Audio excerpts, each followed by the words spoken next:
Good morning, class 6. Welcome again to your social studies classes. So class 6, we are studying lesson number 24 in your subject, and in lesson number 24 we are studying about the government of our nation, of our country. चलो, तो हम लोगों ने कहाँ तक पढ़ा था? Till the organs of the government we have completed in the previous part of this chapter. क्या क्या पढ़ा था हम लोगों ने? Need for the government, functions of government and organs of government. So in this class we will move further in this chapter and we will study about the levels of government. So everyone should open the book and come to page number 161. 161 page number पे आ जाओ. We are going to do levels of government.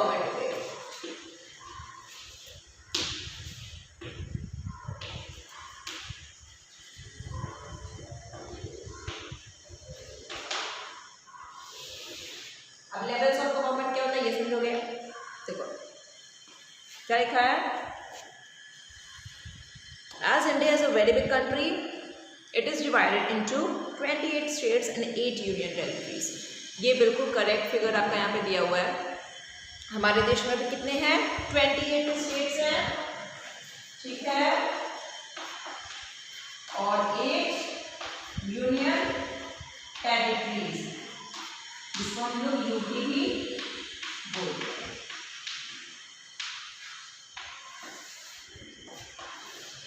चलो, तो ये सारे बच्चों को पता है. गुड. तो हमारा देश चूँकि बहुत बड़ा है इसलिए हम लोगों का देश को बांटा गया अलग अलग भागों में, और वो कौन से हैं? स्टेट्स और union territories. It is not easy to govern such a large country at a single level. तो इतना आसान तो है नहीं कि इतने बड़े कंट्री को गवर्न किया जाए. एक सिर्फ जो है सेंट्रल लेवल के गवर्नमेंट जो है, पूरी सरकार जो हमारी पूरे देश को रूल कर लेगी, ऐसा कोई ज़रूरी नहीं है, ऐसा हो ही नहीं सकता. Hence the government in India is found at 3 levels. इसलिए हमारी जो सरकार है, लेवल्स ऑफ गवर्नमेंट, वो 3 पार्ट्स में बांटी गई.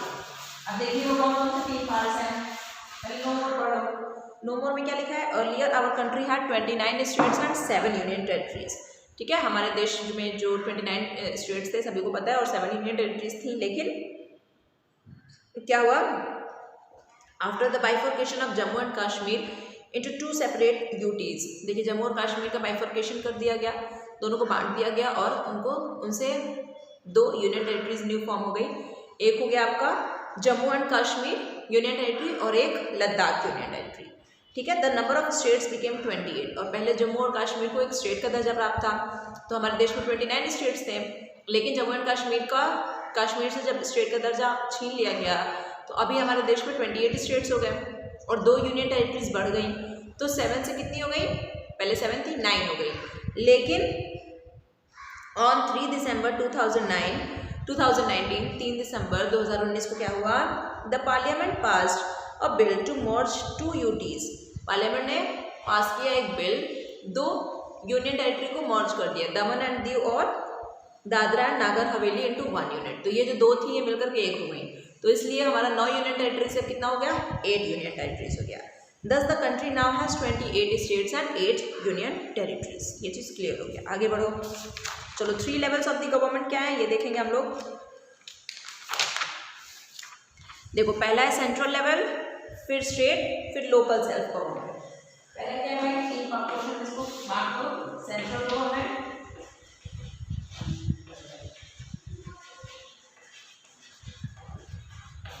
दूसरा स्टेट गवर्नमेंट,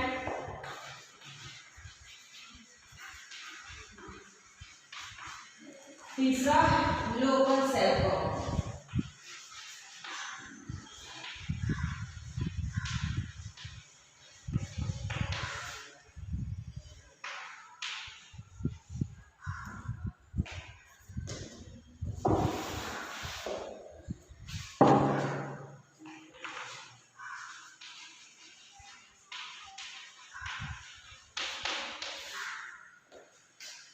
तो हमारे जो लेवल्स ऑफ गवर्नमेंट हमारे कंट्री में वो 3 पोर्शंस में बटे हुए हैं.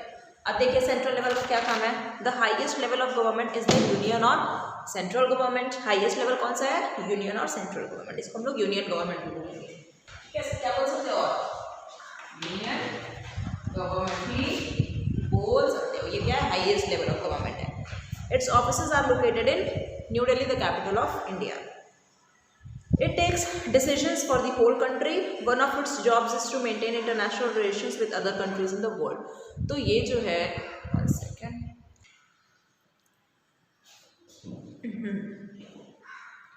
तो हाईएस्ट लेवल ऑफ गवर्नमेंट कौन है? यूनियन और सेंट्रल गवर्नमेंट। इसके ऑफिसेस न्यू दिल्ली में सिचुएटेड है और इसका सबसे मेन इंपॉर्टेंट क्या है? इंटरनेशनल रिलेशंस बना करके रखना कि हमारे देश का जो हमारे नेबरिंग कंट्रीज हैं उनसे क्या रिलेशन है। स्टेट गवर्नमेंट क्या करेगा? किन के अफेयर्स को देखेगा?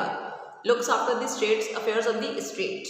ठीक है, the decisions made by the state government apply only to the people living in that state. अच्छा, लोवेस्ट लेवल ऑफ गवर्नमेंट, सबसे कमतर लेवल ऑफ गवर्नमेंट क्या है? Local self government.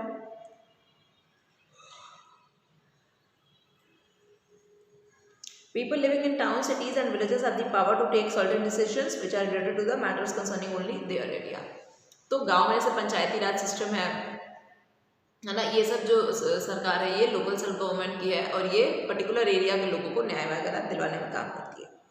चलो,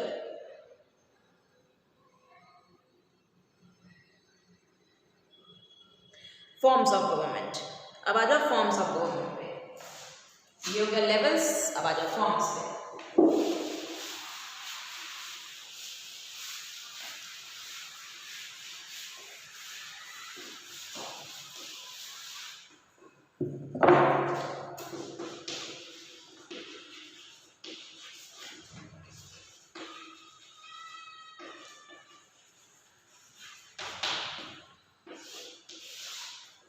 अब किस तरीके की कितने अलग अलग तरीकों की सरकार होती है ये देखेंगे हम लोग। पहला क्या है? मोनार्की, दूसरा डिक्टेटरशिप और तीसरा क्या है? डेमोक्रेसी। पहला मोनार्की, दूसरा डिक्टेटरशिप और तीसरा क्या हो गया आपका? Democratic.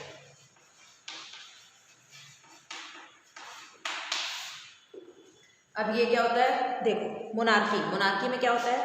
Until recently, monarchy was the most famous form of government. It is a monarchy. The king or queen has absolute power to rule the country. When the monarch dies, the power automatically passes on to the eldest child, usually the eldest son of the monarch. All the decisions are taken by the monarch. Although they have a group of advisors or their council of ministers, they are not obliged to follow them. देखिए, monarchy form of government में क्या होता है? जो supreme power होता है, जो सबसे ताकतवर होता है, वो कौन होता है? राजा या फिर रानी होते हैं। ठीक है, मोनार्क होते हैं, किंग और क्वीन। और जब उनका मृत्यु हो जाता है तो फिर कौन बन जाता है? राजा। मोनार्की फॉर्म ऑफ गवर्नमेंट में उसी का बेटा बन जाता है, सबसे बड़ा बेटा। ठीक है, अब राजा है या फिर रानी है, उनके अंडर में कुछ काउंसिल ऑफ मिनिस्टर्स हैं जो उनको सुझाव देते हैं, लेकिन ऐसा ज़रूरी नहीं है कि राजा रानी उनकी बात को सुन ले और पास कर दे। अगर राजा रानी को पसंद नहीं आएगी बात तो वो नहीं लॉ को पास करेंगे। The biggest problem with this kind of government is that the people have no right to choose their ruler. Even if the heir of a monarch is not capable enough to rule, the people have to accept him as the ruler. Bhutan has this form of government. सबसे main problem इस form of government का ये है कि अगर queen या king का बेटा अगर कैपेबल नहीं है, एलिजिबल नहीं है उस देश को संचालित करने के लिए, अच्छा रूलर नहीं है, तब भी उसको ही राजा बनाना पड़ेगा वहाँ के देशवासियों को, क्योंकि मोनार्की फॉर्म ऑफ गवर्नमेंट में यही होता है। ठीक है, इसको अंडरलाइन करें। भूटान में अभी भी क्या है? Monarchy form of government. Elizabeth II देखिए, द क्वीन ऑफ इंग्लैंड, ये भी मोनार्की फॉर्म ऑफ गवर्नमेंट है। चलो, डिक्टेटरशिप में क्या होता है? In this kind of government the power rest with one person और a small group of people who have obtained the power by force. तो इस ऐसी सरकार में केवल एक व्यक्ति के पास सारी पावर होती है, जैसे अडोल्फ हिटलर का था। अडोल्फ हिटलर क्या था? डिक्टेटरशिप फॉर्म ऑफ गवर्नमेंट को करता था। ठीक है, तो एक व्यक्ति के पास ही सारी की सारी पावर रहती है, फिर ग्रुप ऑफ पीपल के पास पावर रहती है जो पूरे देश को कंट्रोल करते हैं। A dictator does not inherit the throne as in the case of monarchy. अब डिक्टेटर का ऐसा नहीं है कि वो उसका बेटा ही राजा बनेगा। ठीक है, डिक्टेटरशिप में कोई भी जिसके पास भी फोर्स से जिसने पावर अपने अंदर ले लिया अपने अंडर में, वो बन सकता है राजा।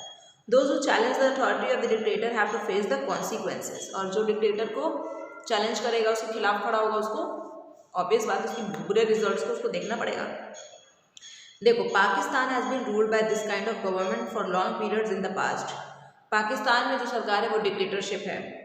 Italy and Germany also witnessed dictatorship under Mussolini's and Hitler's rule respectively. तो जर्मनी का था ना अडोल्फ हिटलर, तो वो उसने भी डिक्टेटरशिप को फॉर्म ऑफ गवर्नमेंट उसने बनाया था, और मुसोलिनी इटली, ठीक है। इस तरीके से आपने डिक्टेटरशिप समझा। अब थर्ड क्या है, डेमोक्रेसी, जो कि हमारे देश में है, भारत में। डेमोक्रेसी में क्या है, the most popular form of government is democracy. In a democratic country people have the power to choose their own government. हम अपनी सरकार खुद ही चुनते हैं। The ultimate power lies with people as each adult has the right to vote. और हमारे ही पास सारी ताकत है, क्योंकि हम जिस व्यक्ति को चुनेंगे वही सरकार बनेगी। क्योंकि क्या करते हैं, हम वोट से ही उस व्यक्ति को, अपनी सरकार को चुनते हैं। A democratic government is answerable to the people for its actions. Democracy में भी डायरेक्ट और रिप्रेजेंटेटिव। डेमोक्रेटिक जो है वो डायरेक्ट इलेक्शन हो सकते हैं, फिर इनडायरेक्ट इलेक्शन भी हो सकते हैं। नो मोर में आ जाइए, the word democracy comes from the Greek word demos. जो डेमोक्रेसी शब्द है ये कौन से शब्द से लिया गया है, ग्रीक वर्ड है ये, डेमोस मीनिंग पीपल, जिसका मतलब होता है लोग, एंड क्रेटोस मीनिंग रूल, और क्रेटा मतलब होता है रूल करना। तो it was first introduced in Athens in 505 BC। तो डेमोक्रेसी जो शब्द है ये सबसे पहले कहाँ पे इंट्रोड्यूस किया गया, एथेंस में 505 BC में। अंडरलाइन कर लीजिए। चलो, इनडायरेक्ट डेमोक्रेसी में क्या है, every adult citizen votes on every issue on which decision has to be taken, however this system works only in countries with a small population. तो डायरेक्ट में क्या होता है, हर एक आम नागरिक जाकर के वोट करेगा, और ये जो है छोटी कंट्री में पॉसिबल है जहाँ पे लार्ज पॉपुलेशन नहीं है। People elect their representatives by voting in most countries where they have representative democracy. This representative takes decisions on their behalf. India has this type of government.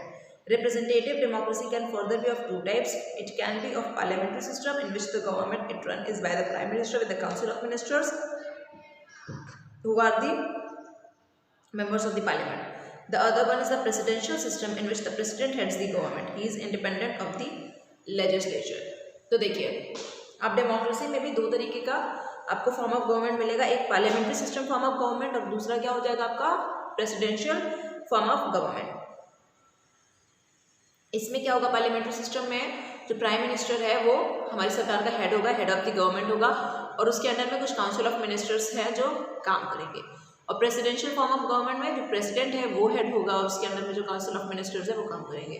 तो parliamentary system, parliamentary form of government कहाँ पे है, हमारे देश में है, India में। हमारे देश में प्राइम मिनिस्टर है, हेड ऑफ द गवर्नमेंट, और उनके अंडर में जो काउंसिल ऑफ मिनिस्टर्स है वो काम करते हैं। और प्रेसिडेंशियल फॉर्म ऑफ गवर्नमेंट आपको अमेरिका में है, ठीक है। जैसे कि आपके वहाँ के जो भी हैं आपके प्रेसिडेंट, उनके अंडर में काउंसिल ऑफ मिनिस्टर्स काम करेंगे। No more, Britain, India, Australia,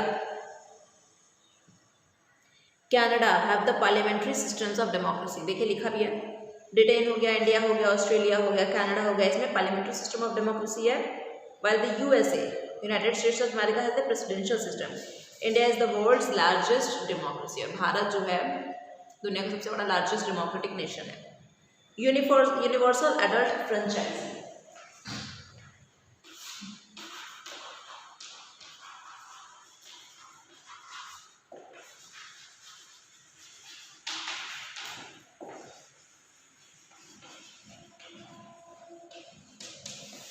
universal adult franchising क्या होता है ये देखिए।